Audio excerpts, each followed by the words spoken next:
Stop making excuses. Welcome, everybody, to the KC CHIROpulse podcast brought to you by CATS Consultants. I'm Dr. Michael Perusich, and I'm joined in the studio today with my good friend and co-host, Dr. Troy Fox. Troy, I know you get all the emails with the questions from our listeners. What'd you get this week? So this was kind of a 2 or 3 part email. The individual emailed me to begin with to ask a question that they were curious about us answering on the show. And I responded with a few more questions because I wanted a little more information about this individual's practice. And what I got back was a laundry list of why they couldn't be successful in practice. Yeah. And it was painful to read. I'll be honest. It was, and we're not going to name this individual today. I don't think that that's the appropriate way to do this, but I do think that we've got a major problem in practice. We don't want to take responsibility for our own actions in some cases because it's, well, my town won't support this, or my practice won't support this, or my patients won't put up with this, or they want this or that, or they're not going to pay for that. We've heard it all.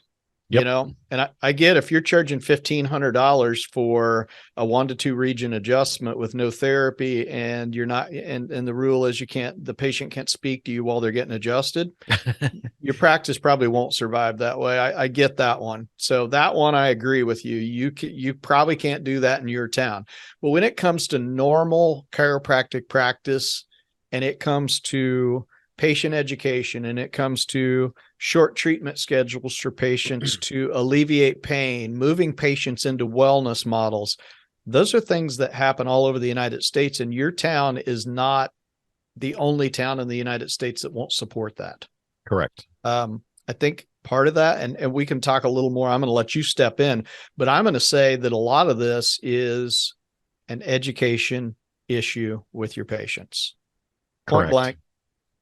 Correct. Well, stop. And I think that's a great point. And I think it's also a headspace issue for doctors. Yep. And which I get. And you and I talk about this all the time. You know, you're going 90-0 as a chiropractor in your practice. And then all of a sudden you got to put the brakes on and toss the chiropractic hat off and put on the entrepreneur hat. And, you know, there's a lot of things happening to try to keep your brain around, and it gets frustrating at times. And, you know, when frustration sets in, we get down. When we get down, what do? We make excuses. Yeah. Well, I want to tell everybody listening out there that your town is not unique. It may be beautiful, it may be gorgeous, it may be prettier than where I live, but it's not unique when it comes to chiropractic care. Your patients aren't unique when it comes to chiropractic care. If it was, we wouldn't hear the same excuses from doctors all over the country. So all of a sudden everybody's in a unique town, and you're not. So we just have to get our head around how to manage our practice so we can find success. So you were sharing this with me earlier today that you got this email. So I thought it would be interesting for us to just kind of talk about some of the excuses that we hear, what they mean, and how do we kind of get our headspace around them and get past them. Sometimes, you know, like one of the big ones that we hear often is when people say, well, I'm barely surviving in practice and I can't meet my bills. And we will delve into numbers and look at your numbers, and you're seeing 12 patients a day. Right. And you tell us that you can't see any more patients than that your patients expect a certain level of care from you. And that you're going to spend, say, an hour and a half with each patient. That's one of the big things that we hear. And what happens is there's a disproportionate amount of work being done that's not being billed.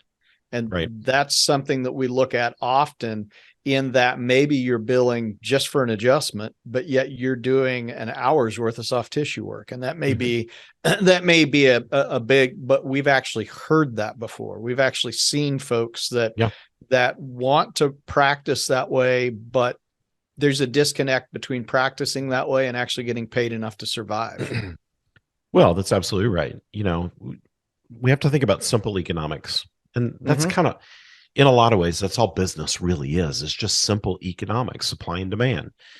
You know, so if your supply is low and your demand Mhm. is high, you should be getting high prices. And there are practices out there that are, getting $15,000 to $20,000 for a treatment plan because they're a high niche type Mhm. practice. Mhm. But if you're wanting to do some soft tissue work and an adjustment on everybody and spend 30 minutes with people, and I'm not saying there's anything wrong with this, No. but if that's the case, you better be charging appropriately for it. So I personally think it's easiest to just stop and think, what do I need to make? What do I Mhm. want to make out of my practice? Mhm. And the need part's easy. Sit down, create a budget, bring it down to a monthly basis. How much do you need per month to cover your budget? Mhm. And then bring it down to a weekly basis. How much do I need to make per week? And then how much do I need to make per day? Break it down to how much do I need to make per hour? And we oftentimes in business, we don't think like this. We don't think, how much should I get paid hourly? Because we're the owner of the clinic. We don't get paid hourly. Mhm. Yeah, you do. Yeah, you do. Yeah. And I want you to think that way just because it's super simple. And just as a general rule of thumb, and I'll probably get some emails about this, which is fine. Mhm. But just generally, just as a general rule of thumb, you should be collecting at least $400 an hour. Okay. Yeah. So break that down real quick so that way we understand how easy that is to do. Yeah. So if you're seeing 10 patient visits an hour and you're charging $40 Mhm. and you're, we'll use a cash practice as an example just because it's easier. I Mhm. don't have to think about the write-offs and all that. But you charge $40 for an adjustment. You see 10 patients an hour, boom, you hit your $400. Mhm. As opposed to the practice you were talking about at the beginning, if you're seeing one or two patients an hour and charging $40, you're Mhm. making $80. Well, Yeah. that isn't going to cut it. So, if you're only going to see two, then you need to charge $200 per patient. So just, Mhm. it's not a hard and fast rule. It's just my number gauge, if you will, that I think is just a good goal for everybody Well, and I to think shoot for. yeah, I think your good goal is great because here's what happens in 99% of cases when we see somebody that's in that situation, what happens is they're staunchly defending the fact that they're not billing for services they provide. They're giving away services. They're billing for an adjustment. They're doing a bunch of soft tissue work, which they're not getting paid for. Right. And that's what I really hate to see for docs because you guys are putting in the work and you're fantastic at what you do. We just want to see you get paid for what you do. So And you you've deserve to be got, paid for what you do. yeah. And a lot of times you're making excuses going, well, our town, financially can't support that. I'll tell you what, that patient that came in that can't afford that soft tissue that you just did with them drove up in a brand new car and they just got their nails done yesterday. Yep. Yep. And they paid full retail for it when they did. And And they've then all got of a three sudden kids they in can't, college. yeah, but they can't pay for chiropractic care. Yeah. So I think that we come to that realization in a lot of cases, but I think as doctors, two things happen. We get super busy and it becomes real easy to actually write off services because we're too busy to even tell our staff up front, hey, I did a therapy on this patient today. I'll just charge him for the adjustment. It's already on the books that way, or you get a patient that comes in and you're already playing, let's make a deal with them. And they never even said they needed a deal. Right. Right. It's like when you go to a jeweler and you look at jewelry, they typically, and I get that there's sales all the time at most retail stores, but let's use this for an example. That you go to a small town jeweler, they're going to give you a price on something, right? Mm-hmm. Right. And then let's say there's no sale going on that day. And then you say, hey, what's your best price? Okay, now there may be a little discount associated with that, but they typically don't come through the door and go, hey, guess what? We've got this at 400% of what our cost is on this item. So how about I just charge you $3 over what our cost is? And they haven't even pulled it out of the case yet. That's sometimes how we react as chiropractors is we automatically go into this poverty complex. So that's how we get to making excuses is because we make excuses for our patients. And then all of a sudden we're making excuses for our practices. And that's one of those big excuses we hear all the time. Oh, my patients won't pay for that, so I just give it to them. Okay, number one, they're not paying for it because you haven't told them the value of it. So if you feel like Right. as the doctor, you need to recommend a service, I pick something out, laser therapy. Yeah. Don't give it away. Tell the patient why they need it. And I think Yeah. that's a big thing that a lot of doctors miss is sitting down Educate. with a patient, educating them on why you're making the recommendations that you're making. When you make them in a value-based statement, the Yeah. patients are going to pay for it all day long.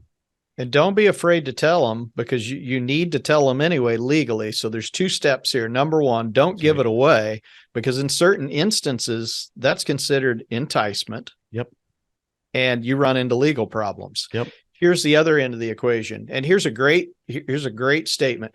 Mike, I know that your knee's been giving you some trouble, and we've been talking about that. We've adjusted that a couple of times. I really think that some laser therapy might be helpful for this. It's going to help reduce inflammation and initiate some healing processes within the knee itself. And I just want you to know, I would recommend that for you today. You can do what you want with that, whether you decide you want to do it or not. But I want to let you know it's $23 if we do the laser. Is that something you'd be interested in? Absolutely. It's a real quick conversation. I'm adjusting them while I'm doing that, because I already know that I think they need laser that day. So it's a real simple conversation, but I want to get the patient's acknowledgement that that's okay as well. I'm not going to just say, hey, I think you need to get laser, and I send them back. That's a really good way to irritate someone as well. So if you're going to do it the right way, but don't give it away, because like I said, well, two things. One, it's bad for you. And sometimes it's really bad for you because you run into federal entitlement issues with certain individuals. Yeah, you have to be careful. And I always go back to, you know me, I always ask the questions. Yeah. And a doctor says to me, my patients won't pay for it. My question is always, why? Yeah. Why won't they? Mine did. Yours do. Why won't yours? Your patients aren't any different than mine. And what if I could come into your clinic and talk to your patients, your same patients that you think won't pay for it? What if I could come in and talk to them and they would? How would you feel then? Yeah. Hopefully a little sheepish, because you've got to realize that it's between the ears that's holding you back. You're running a business. It's not your patients that are holding you back. It's between your ears. And here's part of that story. Part of that story is, and this is another excuse, my staff isn't engaged enough to talk to my patients about money, or they're not engaged enough to talk to my patients about scheduling. We hear that all the time. Are your patients scheduling the whole treatment plan? Oh, no, we just schedule one visit at a time. Why? It's too much work on my staff. Stop the excuses. Stop the excuses. Your patients should understand why you recommended that 18 visit treatment plan or whatever it might be. And they should schedule they should be excited to get the entire thing scheduled so that they get the days and times they want. And they're on your schedule in a manner that allows them to have the time with you that they need. It's a win-win. Why wouldn't they schedule? It's because we didn't spend the time to train our staff. Get everybody on this into the same headspace and learn the communication strategy to make it happen. This is where I go on my side rant, where I do the pyramid I think I just thing. had one. Yeah. Well, you had one and I have one as well. And my side rant is this, that you are not the foundation of your practice, docs. I know you think you are. Your staff is the foundation of your practice. Well, what if you are the staff and the doctor? Well, you're the foundation and you're the pinnacle at the peak. Most of the time, the doctor's up here.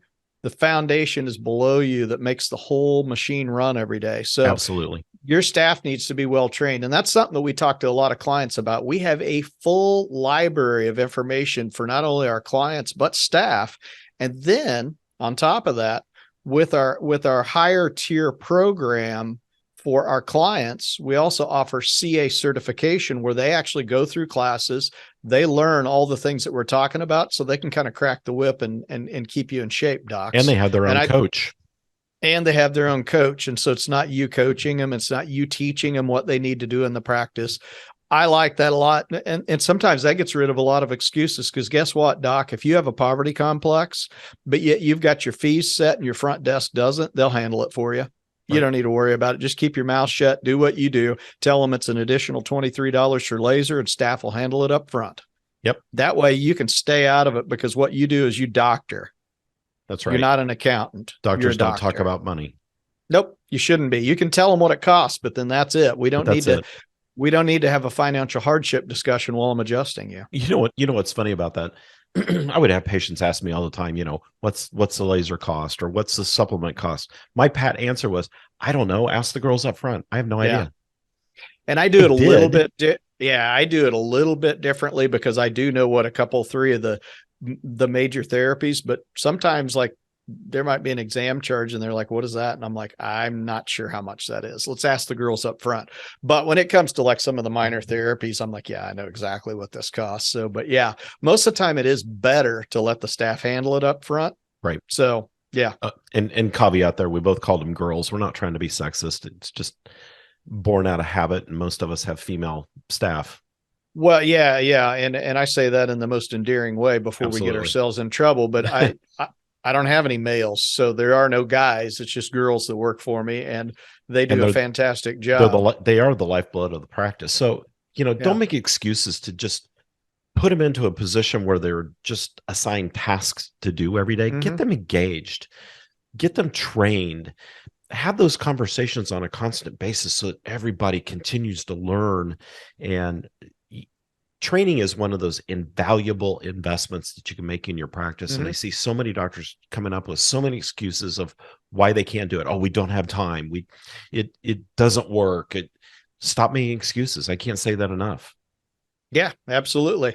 So as we wrap this thing up today, we've learned a couple things. Number one, we need to educate our staff. We need to educate our patients, and we need to sit down and have a really deep, in-depth talk with ourselves about kind of where we're at so far as, let's be honest with ourselves. Are you making excuses about your practice right now? If you are, let's figure out how you can get away from it. And if you're not, and you really have a major obstacle you're trying to cross, get some help. Yeah. So that's where we come in either case. We can help your headspace, or we can help you remove that obstacle, either one. Yeah. So here's what I want you to do right now. Go to Katz Consultants. It's Katz with a K, katzconsultants.com. We've been around a long time. We've been doing this a long time. We understand where you're at because we're chiropractors too.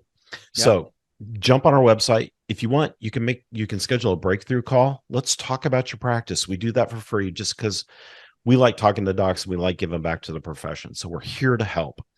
So go check us out and make sure to download some of the things that we have in the resource center on the website as well. We've got some great blogs and downloads and things in there for you. All right. Thanks, everybody, for listening to the KC CHIROpulse podcast, brought to you by Katz Consultants, helping doctors keep their pulse on success. So from all of us here, we'll see you next time. See ya.